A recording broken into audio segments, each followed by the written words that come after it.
have you ever seen any leaders that they're good at what they do, but they're not living a purposeful life? Found the similarities of the characters and the characteristic of these people. We believe brands with purpose grow, companies with purpose last, and people with purpose thrive. When you educate a girl specifically, one day she will become a mother. So when her mindset is already set up in a different level, we're actually investing on her future children and her future grandchildren also.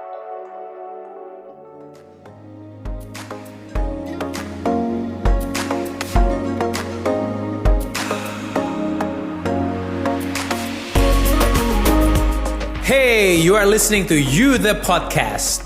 This is Christopher Tobing. Listen to our discussion about purpose, leadership, and sustainability of people and organization. This is You the Podcast.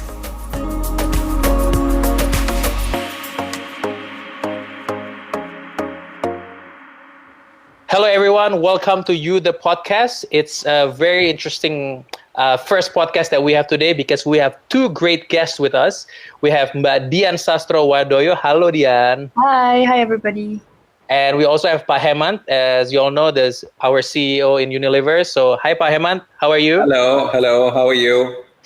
This podcast right now is an interesting one because we're all recording it from our three different locations.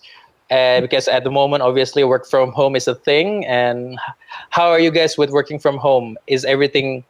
Are you bored yet? Are you? Is it getting fun? Have you found some new tips and tricks, guys? It's getting busier. Getting busier. Wow. There's not enough time in a day to complete everything. Yeah, how are you, Hemant? Yeah, and it's quite interesting that when we started, I never thought we'd be able to achieve as many things as we've actually been able to do. So somehow, it's anything you want to do is possible working from home. So I really believe that we learn new things from this event in our lives, and I'm sure it'll stay with us even after this crisis goes away. Yeah, I think so. I think this is something that everybody is calling new normal, and we're going to see a lot of that very soon. Now, Dian, Pak Hemant, one of the things that we want to share that we know both of you is very, very good at, or we see you both of you as a very good example, is that both of you looks like you're living your life to the fullest. Like, I mean, Pak Hemant, right now you are the chairman of Unilever Indonesia. I mean, your career have gone through a lot of things that you've moved to many different countries, and I'm sure you're gonna share with us later after this. And you've reached this point. And Dian, you've started your career when you were 15? Yeah, 15. And now 14. And now, according to Pak Hemant, you're still 25, but we know it's a bit more than that. I mean, both of you, if we can say, both of you are some of the people that we consider at the top of whatever they're doing. So I guess that's something that is a proof that you've worked hard, you've lived your life purposefully. And that's what we want to share. We want to talk about today, about purpose. I mean, the topic about purpose, it's so vague in so many times. I mean, so many people keep saying, we need to have a purpose. We need to have a path that we have to go through in order to be able to achieve something. And that's why today I want to ask both of you about this, and how both of you achieve what you've achieved and keep consistent, and does purpose really matter? I guess that's what I want to get at the end of this podcast. Maybe I'll start with you, Pak Hemant. Start with your maybe you can start with your career, Pa. I mean, I've heard the story that you've started your career with Unilever for a long period of time. How long ago was that, Pa? No, to answer your question, firstly, Chris, I think it's a privilege for me to be talking with Ibu Dian. In many ways, I feel what she's achieved and the role model she's been for millions of Indonesian girls is really remarkable. And I feel that anything I've achieved is significantly modest in comparison to what she's done. So I'm just, I think, honored to be speaking at the same time as she is. But if I was to talk about myself, I feel quite privileged to be where I am today, largely because I feel I can make a contribution to other people's lives. I was born in a very ordinary family in India, in a small town. Yeah. And when I was growing up, I never thought I'd get to be in an opportunity to be in another country, to be in an organization which is having an impact on the lives of so many people. So I feel I've been fortunate. I've been blessed that I've been able to get here. But one of the things which has had an impact on my life is very early on, I remember someone telling me that there are two very important days in your life. Mm. The first important day is the day you are born. And the Okay. second is the day when you figure out why. Why are you born? What's the purpose of your life? And I think that's something which has had a deep impact on me. And I've spent time thinking about why do we live? What is the reason for our lives? And I feel when you discover that, you really discover your purpose because you find out why you're here and what you want to do. So in many ways, I think purpose and my discovery of my own purpose has driven what I've done in life. Not just in terms of my career choices and professionally what I've done, but probably more importantly, what I've done personally. So I think whether it's personal life, professional life, I think purpose is what drives what we do. So I think it's incredibly important for us to be clear about what is the reason why we live, what is the reason why we are here, and what role do we play. Yep. Well, one more question to you, Pa, for this one. Unilever is a company that talks a lot about the purpose. Means something for you as someone that heard that story a long time ago. Sometimes you need to know your why. Is that part of the reason that you're still in Unilever because your purpose, you feel that that's the same purpose, or what's the reason, Pa? Yeah, so in some ways, Unilever is a purpose-led company. We believe purpose is at the heart of what we do. We have three core beliefs. We believe brands with purpose grow, companies with purpose last, and people with purpose thrive. Effectively, purpose drives everything which we do. I see. I joined Unilever 30 years back. When I joined Unilever, I thought at the most I'll stay in this company for 2 years. Now, 30 years later, I'm still here. And sometimes I think it must be because nobody else wanted to give me a job. But apart from that, I think the only other reason is that I feel the values of Unilever and the purpose that Unilever believes in ties in very well with my own purpose. And I think when your purpose and values are in sync with what you do, then very often work is not work. It becomes your life itself. And sometimes I get questions within the company on how do you manage work-life balance? And I tell everyone that's an incredibly difficult question for me to answer because for me, work and life merges into each other because what I do at work, what I do in my personal life are very similar because they're driven by my purpose. And therefore, I've never had, Monday morning blues when people say, oh, it's Monday morning, I don't want to get back to work. And I tell people this, and sometimes they laugh at me, and so therefore I have to be careful, is that on Sunday evenings, I'm almost impatient to get back to work because I'm so excited about what we can do. So I'm sure all of the employees listening to this right now are smiling or crying, and I don't know which one. I think 99% are crying and 1% are laughing because they know how foolish I can be. But that's my reality. I don't expect anyone else to follow that. But I do believe that when your purpose at work and at life matches, it really puts you in a good position. It's really the sweet spot. Thank you, Pa. Now, I think this relates to exactly to Dian as well, when Pa Hemant said something about work-life balance is already one, working is life, working is part of life. It's not dividing one or the other. I mean, you started your career, Dian, when you were 15. 14. And 14 again, sorry, my bad, 14. And I mean, from a very young age, you've worked really, really, really hard at it until today, and you are at the top of the game. Now, I think my question would be around why do you have that motivation? Like, how do you have that burning motivation when you were 14? And maybe walk through us. Was the motivation always the same, or it changes during then and today? So the first reason why I really wanted to work since my earlier years, I was really young back then, and I just lost my father when I was 13. So I see. My father died when I was 13. It was 1995. So at 1996, I really wanted to start working as a model while still going to school, because I really have a big dream of going to school abroad. And I know that for somebody like me, I really need to finance my own education. Yeah. And the only, sensible way to get money at an age that young, I think it's just modeling at the time. And it was the only thing that you can do besides schooling. So I really wanted to go into the modeling industry. So I started to go into this Gadis Sampul competition from Majalah Gadis back in 1996. And I'm fortunately, with like a really thorough preparation for whole year of preparation, I got in, because the competition was really tough. It was 10,000 applicants and the finalist is only like 14. So it's quite a ratio. Yeah, definitely.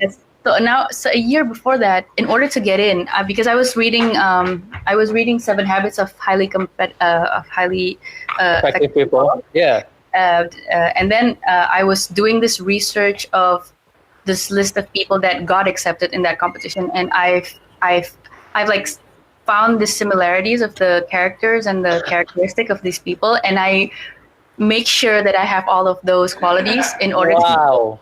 So because I know my life was at stake, my whole life plan was at stake. So yeah, that was like the earlier struggles when at the early part of my career. And after I got in, I've continued my career into modeling and then into film in 1999. And so my purpose has always been clear. I have always been working to basically, I want to finance my education. But the irony is, actually, until this day, after 20 years of career, I haven't really realized that purpose yet. I never really got into any foreign university for any degree, but that was actually still my dream until now. So like 10 years ago, I started to contemplate and what would I do if I can't, realize this purpose? And I was starting to think maybe I should still make some young girls go to school, but maybe the young girl is actually not me. So I was starting to make this scholarships program from Yayasan Dian Sastrowardoyo. So I make this free scholarships to go to university for local Indonesian girls that is high performers that comes from a very poor economic background. Okay. So, wow. Thank you for sharing that story. I think it's a very personal and a very strong story. But at the same time, your purpose that was for you initially, you changed that to for others. Yeah. But the underlying is still have to have someone have a great education. Now, I have to ask you, why that purpose? Why is it important for some? Why do you believe on it so much that you're willing to transfer that idealism of I'm gonna be the ones to have the education to everybody needs to have the education as well. Yeah. So basically why I think I should get a higher education from abroad up. Basically, I believe in investment in education because I think we live in a country that is still developing. We're part of the third world. We have so many homeworks to deal with, poverty, extremism, terrorism, undereducation, education that is not being, thoroughly distributed around the whole country.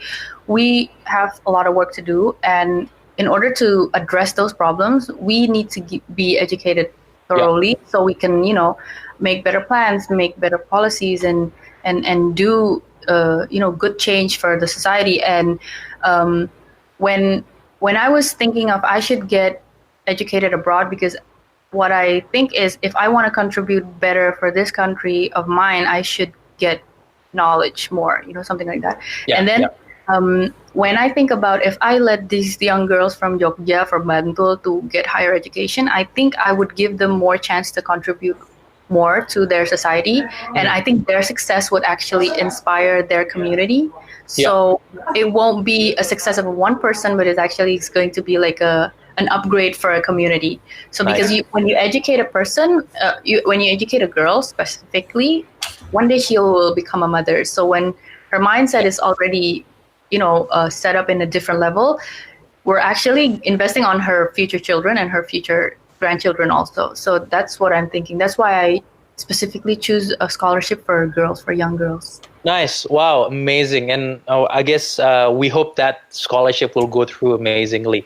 Now, I have a question to ask you about that. Have anybody ever told you saying you think too much? Why do you even think that far ahead? Just go make movies, just go modeling, and just do the best there. Okay. Have ever someone told you it's too far, Dian? Yeah. Santai aja. I mean, have someone said that to you before?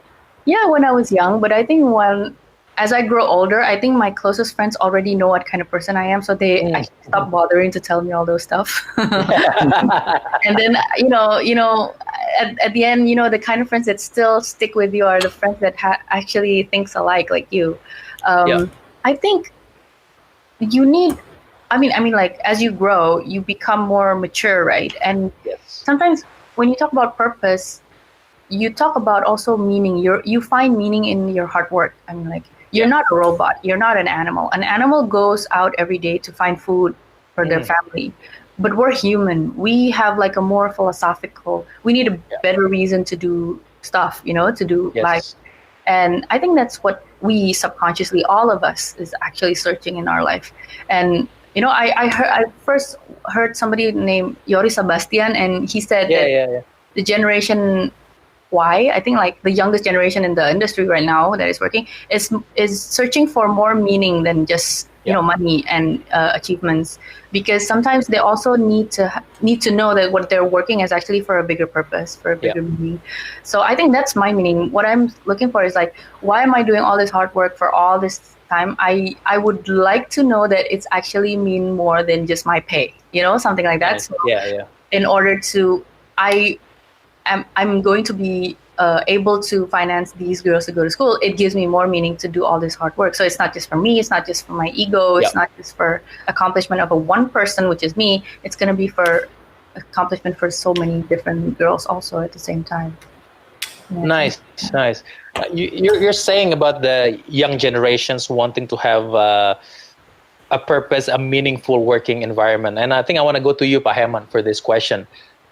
How have you created this culture around Unilever, or at least Unilever Indonesia, that you want to make sure that everybody actually is aligned with the purpose, or everybody actually they understood really why I'm working for in Unilever?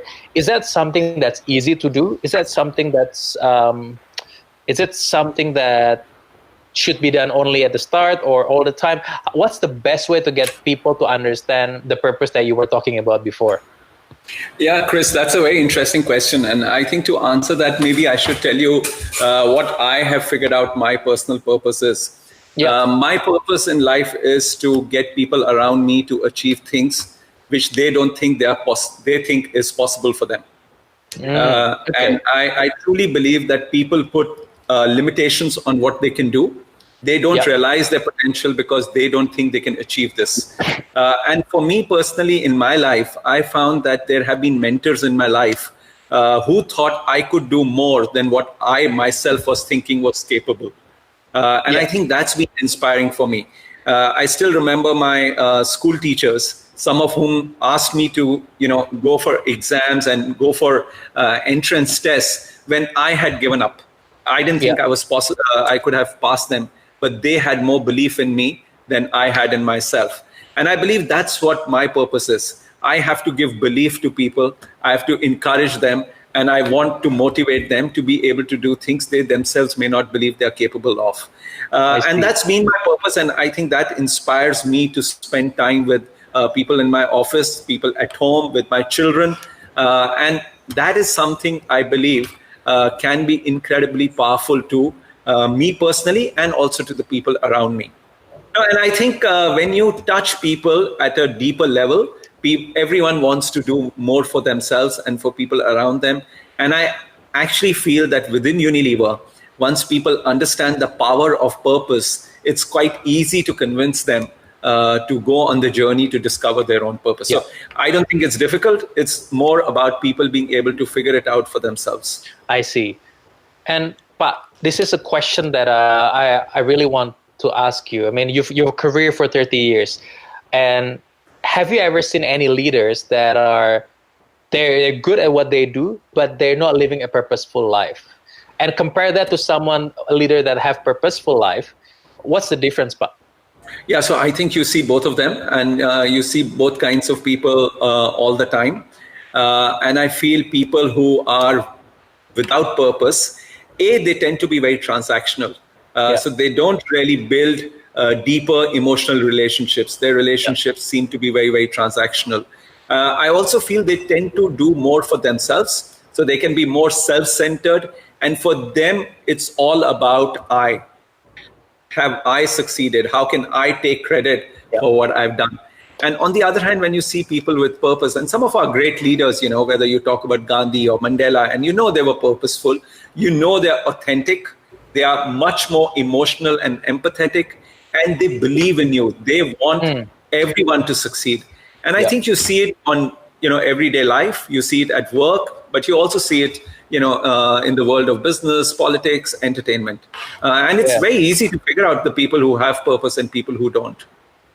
Yes. How about you, Dian? Have you, in the industry itself, you know people that are purposeful or not purposeful? What's the main difference between them? I have to say, I really agree with you, Hemant, because I can really see from my colleague in the filmmaker or actors, some of them are not purposeful, and they're basically, exactly, transactional. So they only think about what's in it for me, like how much am I going to get, like they fail to see beyond the work. They fail to see beyond the pay. They fail to see how much it meant for other people, what they're working, and when you are purposeful, sometimes you see people go on the extra mile from their job description. Even as a filmmaker, even as an actor, you have this job description. You have an expectation of some sort of work that you should perform, right? But then people with purpose do it wholeheartedly until they don't really realize they're actually way exceeding their job description, and they just doing it wholeheartedly for contribution. They just want to contribute to the society for a bigger meaning, And I think that's the key. I mean, both of you have said it's not transactional, but it's about contributing, going the extra mile, hardworking. So now, this is something that I have to ask, because you're talking about transactions, and I know, Dian, you have transactions with Unilever because you're also the brand ambassador for a lot of the brands. I mean, right now you're the brand ambassador of Dove, and then, but before that, you've done with Lux, with Molto, with Switzal, and Sunsilk, and other engagement as well with Unilever. Now, I have to ask this question. So, Hemant, brace yourself. From your perspective, how have you seen Unilever being purposeful? Yeah, this is a very interesting question, because now I get the chance to answer my answer. So I always have this consideration every time I decided to work with a brand, to become somebody's brand ambassador, because I always see it's never a transactional thing. I always see as a partnership. I always see like associating my brand into another brand. So it needs to have like a similar values. Yes. That associating myself with another brand should should strengthen my values also. So I always look forward to cooperate with a brand that have a similar purpose, I guess. Yes. Okay. To the society. And I always realize that Unilever has so many different brands with different values and different characters, different strategy of marketing and promoting and communicating. But Unilever itself as a company, I can really sense a consistent purpose from Unilever as a company as a whole. I can always feel their commitment into contributing to the bigger society. I always feel how it really understands family and how it really wants to give value to families. So in whatever brands that they're trying to, give contribution, but in every brand, that kind of, that essence of the company, you can really feel it in every strategy of the, every PR strategy, every new campaign. You can always feel it. You want to give value for families and to the customers that is using the products. And for me, all of this time when I work with Unilever, I learned a lot about that. I learned about values and purpose also from Unilever, I guess, because by working you also learn, and you also becoming more mature about what you think about your work, right? And sometimes more often than not, I learn more from the brands that I work with about how they construct their philosophy, their values. I build my own values and my own philosophy about my brand or about myself, so it gives me more like a clearer idea of where I want to go to. Yes. I guess my next question is, have you ever said no to a brand? Like, you don't have to name the brands or something, but because you see it's not aligned with you, have you ever seen that your purpose or your message really backwards to my message? Have you ever, what do you actually say to them? Like, sorry, Yeah. I actually several times, me and my management, meet this brand that we cannot work together, because when we dig from the the representative of the brand, and we basically did a brainstorming about their understanding about their own brand and what's the philosophy, what's the purpose. There are some brands that doesn't really grasp what their importance about, and they don't really have any core values. They just there are some brands that are also like a Me Too brand that basically copycatter, yet they don't really have a strong identity. Like they don't really have a strong DNA about what they are, what the value. And when that happens, working with them would actually be, I would gonna use this word, it's like a mockery out of my own commitment to my own core values. So associating with that kind of brand would be not beneficial for my own growth as a brand. And I think it takes someone that to have a purpose to be able to say no as well, right? I mean, if it's someone that doesn't have a purpose, it's gonna be so, okay, I'll do it. But then because you have a purpose, it's easy for you to say yes to the right things and no to the wrong things for yourself.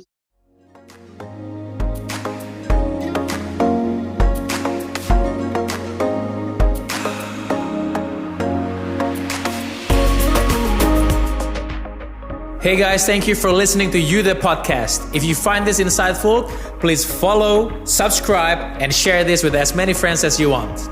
And see you on the next episode.